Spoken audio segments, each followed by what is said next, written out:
all to the good. But there have been two things that have kept people from putting as much money in private equity as they'd like to. And those are liquidity and access, or I should say lack of liquidity and lack of access. So let's start with access for a moment. There are an enormous number of dollars, many trillions of dollars, that cannot access private equity. Some of that, of course, is in the hands of retail investors. If you have $40,000 in a 401k account, you're not going to be able to put money into private equity. But it's much more broad than that. If you retire with $8 million of savings, you're quite a wealthy person. You've done great.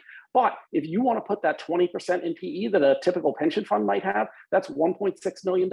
You aren't even going to, you might be able to make the minimum at one private equity fund. You're certainly not going to create anything, and you certainly shouldn't have 20% of your money in a single private equity fund. After all, a single private equity fund might only have 5, 8, 10 positions, and they're highly levered illiquid positions. So you cannot create a high quality, reasonably priced, diversified portfolio of great private equity with 20% of an $8 million portfolio. Now, if you're at the family office level, if you've got $100 million or money of that level, then you're basically an institutional level, and then you can access private equity. By the way, I should add, even on the institutional side, there are smaller institutions. I'm on the investment committee of my kids' private school.